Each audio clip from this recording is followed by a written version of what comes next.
Father Steve Williams here. Another wonderful episode of Saints in the Parish podcast. You can hit follow and share and like on all those different media platforms. And we have Donald Paul with us here, who is the producer and the co-host, and a lot of wisdom that he has. So we appreciate his being here. Right before we talk about the pilgrimage, let's just mention a little bit about the installation of Archbishop Mark Rivituso, the third Archbishop of Mobile, the 10th Bishop of Mobile.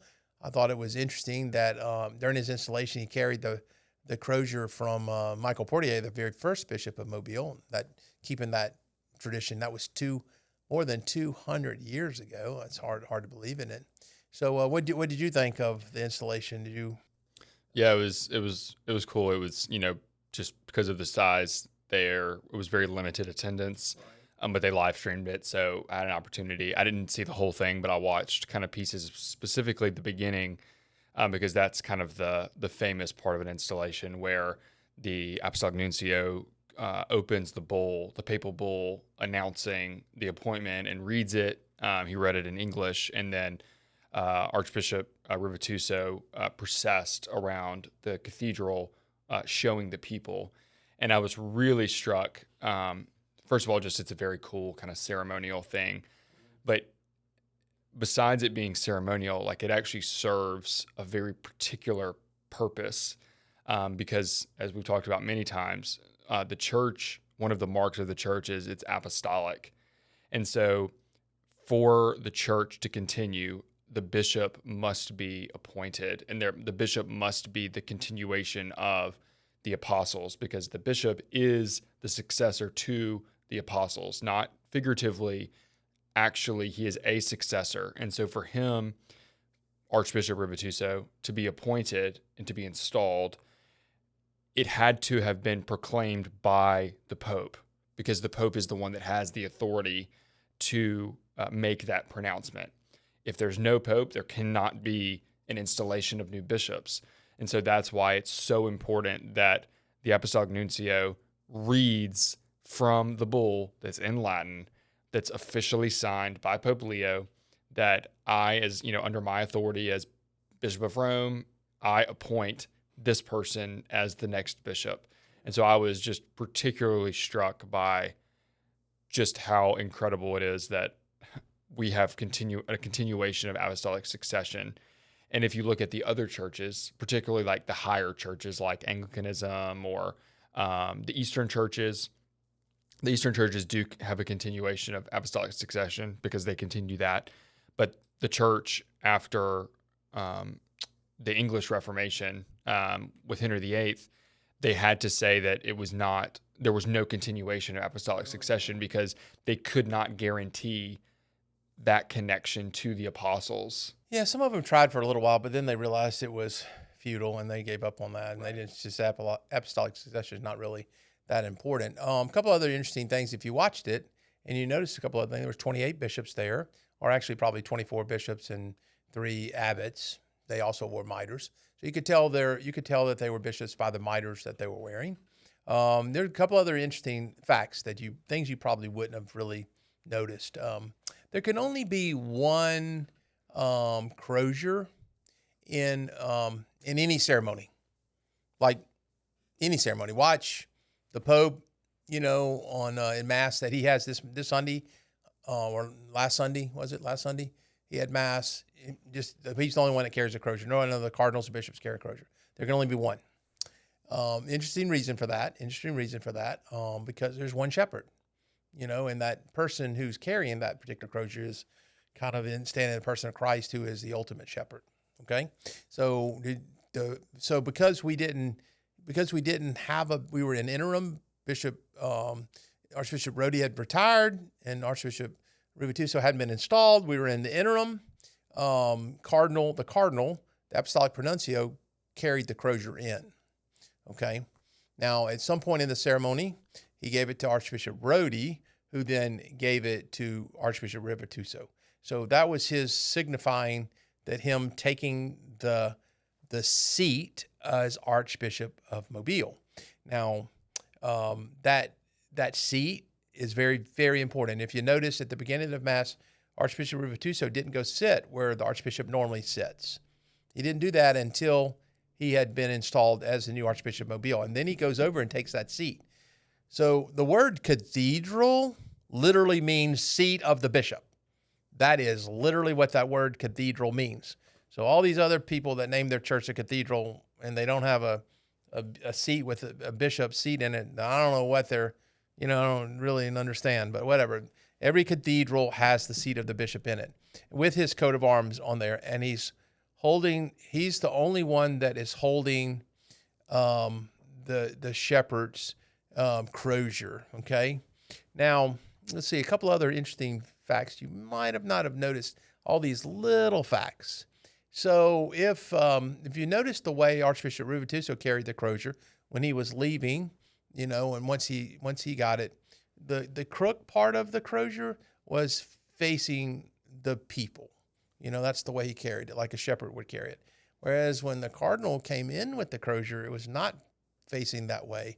It was backwards because that way all of us who know that he is not the ordinary of this diocese. He just happens to be the highest prelate present. So he carries the crozier. But if he's not the ordinary of this diocese, then it kind of turns around. So when the archbishop comes in that with his crozier, he is the ordinary of this metropolitan diocese. Did you notice that Archbishop Rivituso was not wearing a pallium? If you know what the pallium is, Archbishop Rodi was wearing one because that is going to be given to him by the Pope. And the Pope only does that on one day of the year. He only does it on the Feast of St. Peter and Paul, which is June the 29th. That's the only day. So any archbishops between this June the 29th and next June the 29th, they have to go to Rome, and the Pope actually physically gives them that pallium, which again, what does that do? It signifies that connection to those metropolitan sees with his Holy Father. So it's a great connection. And it's a stole that is made out of lamb's wool. The sheep are sheared on the Feast of St. Agnes to make all those palliums. And that is, Agnes means lamb in Latin. So that's why the sheep are sheared on that day. And then all of those palliums are sewn together in preparation for the Feast of St. Peter and Paul. So we look forward to seeing that. Archbishop Rivituso will go over to Rome next June the 29th to receive his pallium. So that'll be a great day for him. Again, that continued connection to that apostolic see. There's a lot of other interesting things. I think we plan on having Archbishop Rivituso on our podcast one of these days. I'm sure he's super busy now, but I'm sure that we will have the opportunity to have him on our podcast one of these days. And we look forward to that. And please keep him in your prayers. Now, on to the pilgrimage, which is kind of the point of this podcast. Talk to you a little bit about it. So right now, I am on the pilgrimage to Poland and to Rome and to Assisi. So a pilgrimage is a holy trip. Okay, so it's not a vacation.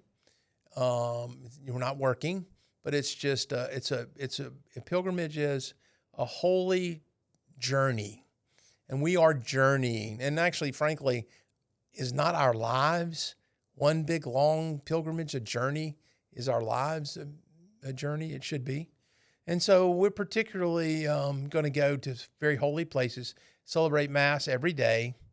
So we'll get to follow all the footsteps of Saint Pope John Paul II, who for most of us was Pope for our whole lives. So he was Pope for 30 years. So 30 of my, 60-something years, he was Pope during that whole time.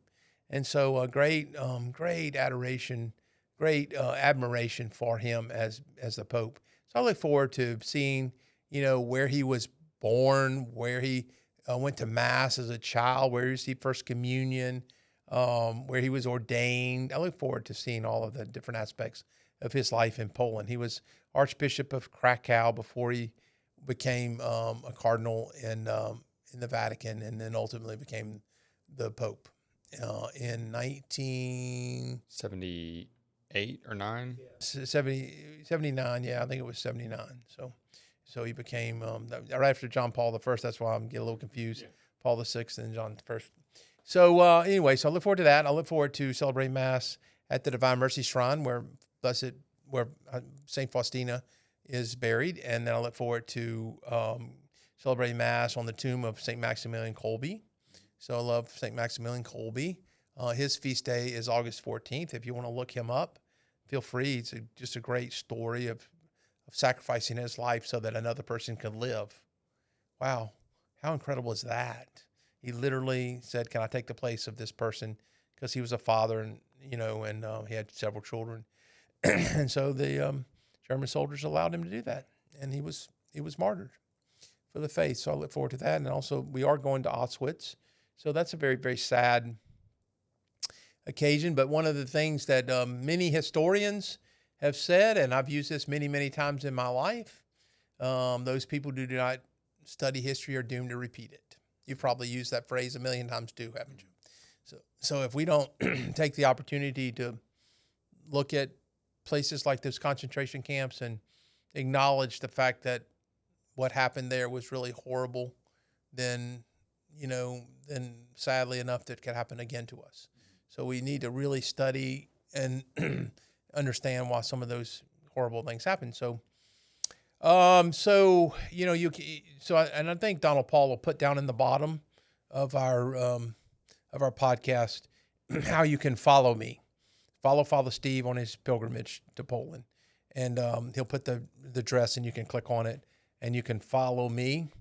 We'd love to have you every day. I'm going to post a couple of things of what we're doing and what we're visiting, and so we will we'll try and make every effort to include you because I know that most of you will never have an opportunity to go to Poland, and you'll never have an opportunity to walk through the Jubilee doors in Rome, in St. Peter's, St. Paul's outside the wall, St. Mary Major, and St. John Lateran. Those four, we will get a chance to walk through all four of those Jubilee doors, which is a tradition that's been going on for more than 800 years of pilgrims going during a Jubilee year to walk through the holy doors of the major basilicas. So we'll get a chance to do that, and so you'll get to see a few pictures of that.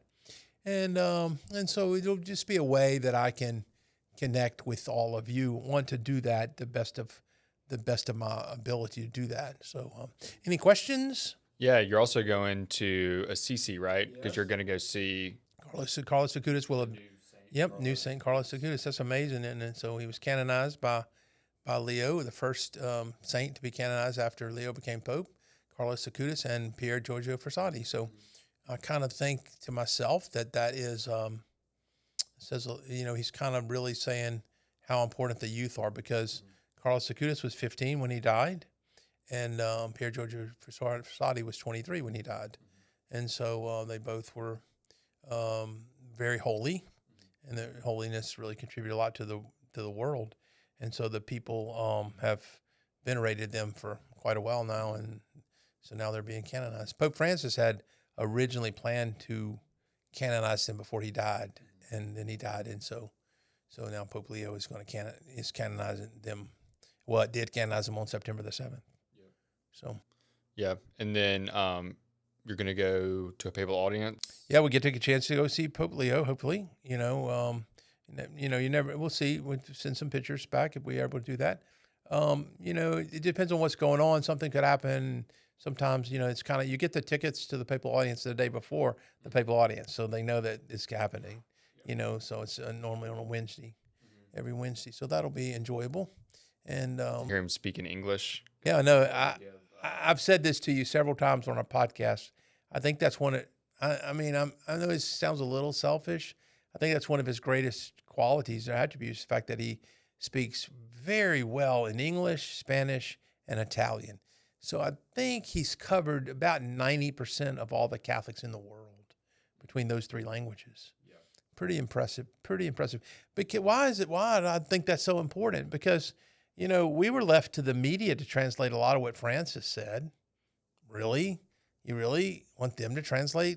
Because he either spoke in Italian or in Spanish. So then we had to translate. Well, you all of y'all that speak Spanish, you know that sometimes it's really hard to translate. really hard. And even if you just went by the actual words, then you wouldn't convey the meaning sometimes. So sometimes the media was able to they confused that a little bit, and then the Vatican had to go offer a retraction or something like that. So it was just bad communication. Yeah, I think another really important part of that too is that Pope Leo, is from the West, and he has a Western understanding. I'm not saying that the West is, the best or, is perfect or anything, but most of the world, most of the world that speaks English is from the West. So he has an ability to communicate from that perspective, and I think understands, because again, America produces the most things. The thoughts of the American media kind of permeate throughout the world. And so I think Pope Leo has an ability to communicate effectively because he's an American, that he knows, you have to be very clear in the way you speak. You can't, for God rest his soul, but Pope Francis, again, the translation could have been a problem, but also, the way he would say something or the way that he would communicate is not the way that we as people in the West and also as Americans understand things. Like, you've got to be clear, and you've got to communicate effectively. And I think he can do that. Well, as I taught for many, many years, and I used to say to my students, "Hey, so tell me what I just said. Repeat it back to me." And they would look at me like, "What?" I said, "Just what I just taught you. I want you to repeat it back to me." And they would inevitably get it wrong. I mean, I even found myself saying this sometimes. This is crazy. I said, "Don't go home and tell your parents that Father Steve said this." You know what I mean? Because that's not what I said. But I knew that's what they heard, because I could see the look on their faces.